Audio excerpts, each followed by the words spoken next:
Hello mga kamami, it's me, Mami Ching. Nakagawa ako ng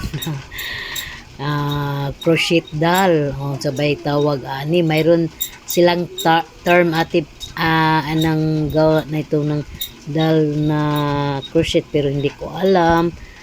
Na ano ko narinig ko na pero nakalimutan ko ano basta iwan basta doll ito crochet doll. First time. Sus, Ginoo ko, ginawa ko ito hanggang alauna ako ng gabi bago natapos ang katawan, paa at saka yung ano niya, arms niya. Pero ang ulo kinabukasan na kasi gabi-gabi na ito yung ginawa. Siksing-siksi siya, diba? Yan ang ginawa ko. Sus, grabe. Ilang beses ako nagbaklas, ilang beses ako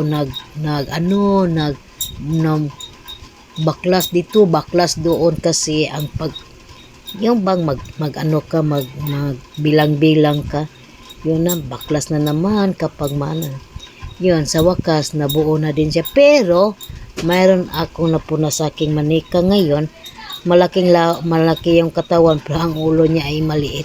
Pero okay na lang, basta na-achieve ko yung gusto ko nga gumawa ako ng crochet na manika. Yun, gumawa din ako ng iyang kanyang palda at saka yung siksing na crop top. Yan. Yun ang ginawa ni Mami Ching. See you. Maraming salamat.